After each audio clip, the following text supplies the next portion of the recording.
Welcome back to the Pirates podcast. I'm your team insider, Jake Ignazuski. I'm here with new Pirates linebacker, Koby Quansah.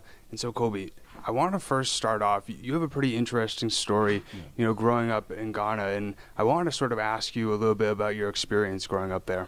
It was kind of short-lived. I only was there for about till I was 4 years old, and I moved to, came to the States, first living in Minnesota. It was my mom, my sister, and I who kind of moved over with my uncle in Minnesota, and then moved pretty much throughout the states from Minnesota to Snellville, Georgia, back to Minnesota, and then Attleboro, Mass, Bronx, New York, and then Manchester, Connecticut. Wow, that's a lot of moving around. And so, like, I'm curious, like, especially with the different environments from Ghana as well as going over to Minnesota, what was that sort of transition like? The biggest thing, honestly, has been just, the weather. Yeah, going from being right on the equator to seeing snow for the first time was something that was crazy.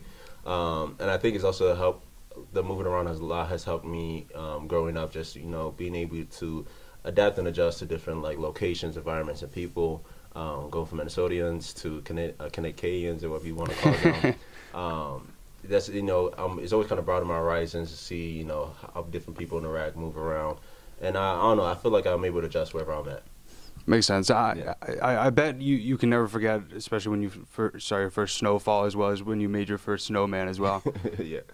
But I mean, especially with like moving all around, you mentioned it definitely helped you be able to acclimate a little bit more with like meeting new people and that sort of stuff. So how did you first get into football? So I actually got into football in sixth grade. One of my first friends in Manchester, Thomas Hernandez, he actually told me to come try out for the in-house league. Before that, the only kind of football experience I had was within like the neighborhood kids. Because my apartment complex and the next neighboring one, we kind of just played football, pretty much all sports on gravel, chip rocks and stuff. So in sixth grade, he told me to come try out for the in-house league. There was about 5 different teams within Manchester. It was, Broncos, Raiders, Jets, Cardinals, and Giants. I actually made the Cardinal team, and he had talked to his head coach to bring me over, and his head coach later on became my father figure, Coach Tyler Smith. That's cool. And ever since that, just, been rocking with football since. That's awesome. And so growing up, did you have any like players that you kind of like looked up to or like kind of put your play after or that sort of stuff? I think only growing up, there's only one player. I was a big Randy Moss fan for some reason. I think just because I lived in Minnesota for a little bit. So I would always try to, one-hand catch things whenever we're going everywhere. I like to still think I'm an athlete and play the slot receiver and so forth before I even switch to my position. But surprisingly, I tell people I never really grew up with football because knowing my family, being from Ghana, we were the other football, soccer, so everybody was kind of born knowing how to play soccer. Makes sense. That's what we really watched, not football as much. And it's funny, like, putting on football for my mom and grandma, they always kind of, like, see the screen, like, ooh, don't hit them that hard, and so forth. So, and now I just kind of cheer for friends that are playing in different leagues and stuff. Makes sense. That makes me think, like, when you came over to America, like, when people were talking about football, did you get confused at first, or? I don't think I did just because I was so young, so it's... Makes sense. Like, here, everybody calls it soccer, so not football as much. Where back home, it's different in the household. We call it football and stuff. So it wasn't much of a big difference when people would call football. Right. I was just curious because, I mean, that's something, especially when you see people come over from different countries, they always call it American football, or they say it a little bit differently. But you decided to go to the University of Duke, and I was wondering what sort of inspired you to go to Duke? Kind of a lot of different things. Originally, my dream school was actually Ohio State, but just through some bad taste from one of the area recruiters, kind of brought a little distraught to my head. And then in high school, my freshman year, actually one of my neighbors from the neighboring complex, he had signed with Boston College, but he had got like a real bad concussion in his freshman year, so they deemed him medically not able to play anymore. But they upheld his scholarship, so he was, even though he was on a team, he went to school for free for 4 years. So I kind of thought about that, God forbid, knock on wood, that I'm not able to play football anymore. Who are the schools that's going to kind of uphold the same things? And like, some of the big top schools, they're going to get 4 or 5 star recruits every year. So it's, more so like, what can you do for them in a situation? So, and if you aren't producing, it's next man up kind of situation. Right. Then I started, once I went to a private high school and everything, I started realizing just the importance of education. Because football is, it's only short-lived, regardless if you go to NFL, so forth. If you're lucky to get the opportunity, it does come to an end. So then I started realizing, okay, once I'm done with football, what's going to be it? And then I started realizing the schools, that all the offers I had, just started trying to rank them in terms of academics and football. So when football's over, even just a lot of names of degrees open doors for you. So then I started trickling down my offers to top academic, top football schools, and then try to visit as much as I could before my senior year. And once I felt comfortable in a place, it was a done deal. Yeah, that's awesome. And didn't you have the opportunity to also play with Daniel Jones as well, the quarterback for the Giants? So what was your experience like, especially, defending against him at Duke? Daniel Jones, he's a great guy. I mean, that's one of my dogs. He is a freak athlete, 6'5", but can move. Like, I'm telling you, play multi-purpose, like multi-sport player. Kind of, every now and then we kind of go play some pickup ball on the Rex. Cool guy. It's always funny, like, seeing how he is, like, in the limelight now, and then, like, how he really is and so forth. But, he just knows how to carry himself, in the camera and everything. But he's a guy, he likes to just have fun, just like a regular person. So definitely proud of him, how far he's come, and just how much he can keep accomplishing. Exactly. I mean, that's why they call him Danny Dimes. But I bet you've seen the play before. Anytime I think about Daniel Jones, all I think about in my mind is that play where he broke off on this incredible run and then ended up tripping on himself. That's all I remember. Yeah. But so after you played for Duke for a few years, during your junior year, you unfortunately were injured and had to get foot surgery. But it's interesting because your 2019 season, your senior year, was your best year at Duke. And so, what through your recovery process helped you come back better than ever? A lot of different things. Just I just want to get back on the field with my brothers and teammates and just play alongside them, win or lose the situation. It was unfortunate what happened to my foot, but I mean, now I know I have flat and wide feet, so a lot of cleats are made to be narrow. So my foot was kind of hanging off, and it was bound to eventually happen. That's interesting. So, but even it's weird. I was only out 3 weeks, but the whole mindset, mentally strong, just from those around me, pushing me, encouraging me to just take my time to get healthy. But even that kind of motivated me to get back on the field a little quicker. I think prior to my senior year, I knew what I was capable of doing. Just I felt like I hadn't gotten the opportunities as much, and I wasn't trying to put blame, but also I had to not pointing the finger, but pointing the thumb at myself, or just I wasn't in the playbook as much as I should have been, and so forth. So while I knew I had the physical talents, but wasn't mentally as there to be on the field as much as I wanted to. And then once I really trickled down my junior, senior year, senior year speaks for itself. I'm calling out plays, reacting to it before it even happens. And even it's funny because my senior year, summer going in, 9 days before the first game, I actually I shattered my thumb by the base and had to get surgery. So I was actually out. I was in practice for 4 days, and 3 days before the game, I'm back in the field and just, Wow. I told my teammates beforehand, listen, if you have aspirations to play next level, this is the season to do it. We're playing Alabama, we're playing Notre Dame. So I wasn't gonna sit out for that. So 9 days later, I'm playing in the Mercedes-Benz Stadium against Alabama and all their top players right now who are in the league. So I just had to get out there and do my thing. That makes sense. And you also had the opportunity to be a part of the 2020, draft whole process, and that must have been sort of interesting, especially through all that. Did you talk to teams over Zoom and that sort of stuff? And how was that sort of a whole experience? Yeah, it was interesting because 2020 came around. I was playing in the NFLPA Bowl, so that gave me opportunity to be in front of a lot of these scouts and coaches. First hand. Where we did have opportunities, one, they're seeing you in practice, seeing you in the game, even just in the hotel, they would have a conference room where you kind of round table, talking with teams, just, talking about yourself, football-wise, just, personally as well, too. And then even after that, I had got on some FaceTime calls with some coaches, assistant coaches, just to, talk about defense-wise and everything. During the draft process, I had teams tell me, they're going to take me late rounds or priority free agent, and I was, cool. There's a lot of opportunities and lots of ways to get in. Right. It's a little unfortunate because one, I didn't get to have my pro day because 2 weeks before my pro day, that's when COVID really struck, and that's unfortunate. The NFL announced, we're not going to have any scouts on the road, right, and so forth. So better lack of words, a lot of players in my class got screwed over Right. if you weren't at the combine. And then even from there, still was kind of screwed over because there was no rookie mini camp, no OTAs. There's honestly no football until August, and even then it was still in the air.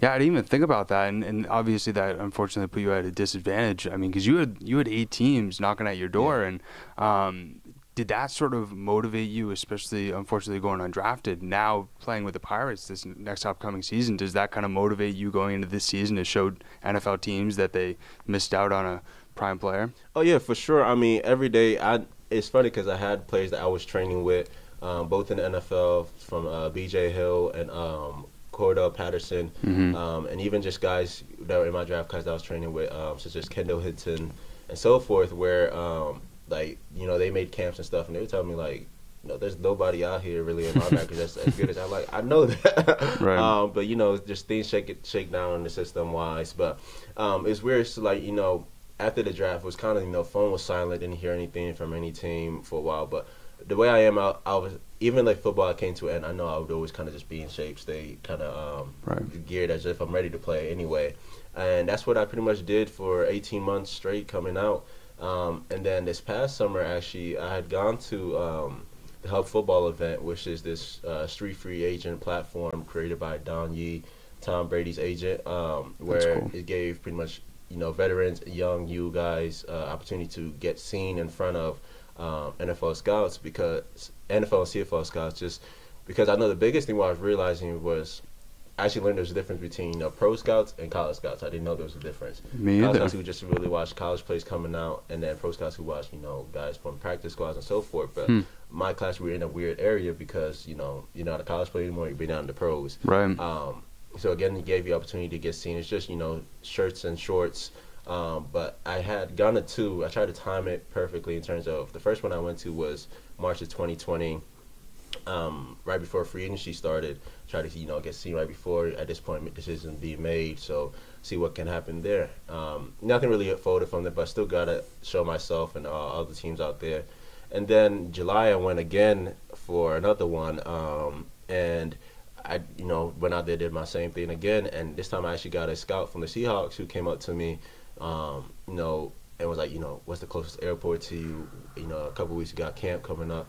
I'm gonna go back to my office and talk to guys, see if we get something going on. He actually, the scout actually was a recruiter at Louisiana Tech, where my old linebacker coach, Lanier Gothi, was at coaching before he came to Duke.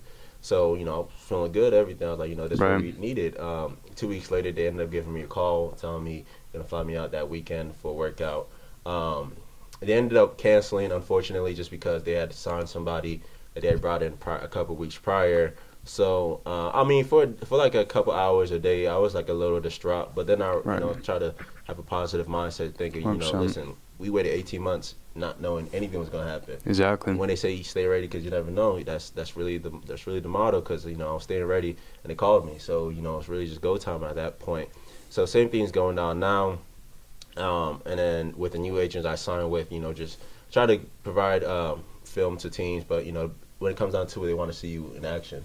So it is where I think it's a great opportunity with the Pirates just to go out there, play football, play the sport I love again. Display my talents, and look to go to the next level soon. I love it. And yeah, one motto that I always stick by is everything happens for a reason. I think, life puts these different roadblocks or situations in our life so we can learn. And, we're definitely grateful that you're here with us with the Pirates. And obviously you mentioned like with the film and being able to help scouts see you in action inspired you to sign with the Pirates. But was there anything else that sort of drew you to the Massachusetts Pirates? Just a lot of convenience-wise. One, just proximity of being back home. It's been a while since I played up in the New England area.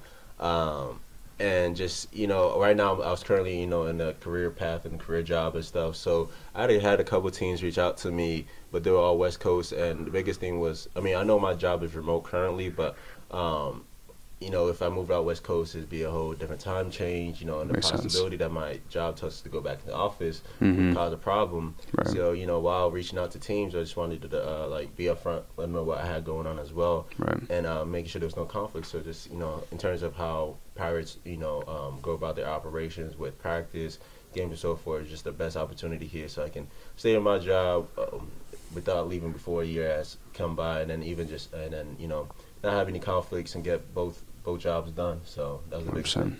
Makes sense. And it's pretty interesting, looking at your record throughout what you've done in the community. We always say the on-field stuff is great, but when you do stuff off the field like you've done in the community, it's amazing to see. And so how much is that community work important to you? I mean, it's very important. I mean, just growing up, it's always kind of been the reason why I give back now is just being the opportunity that I've had people come through my life who've helped me without batting an eye, or even ask for anything in return. Just to give the opportunity back to any and everybody has kind of been my thing. So whatever you could do now can have a long lasting impact on from a young person or old person. It doesn't really matter. So just you want to, like I said before earlier, that football is going to come to an end. Right. And a lot of people, depending on whether you have a good career or not, they're going to forget about you eventually. So, off the field, how do you want to be remembered? Every day, you want to have a positive impact on everybody you surround yourself with, whether you know them personally or not. People, down the street may just see you walking, and they'll know, okay, oh, that's, the guy who helped so-and-so and so forth. So you may not have a direct connection with them, but, you have a long-lasting impact on them as well.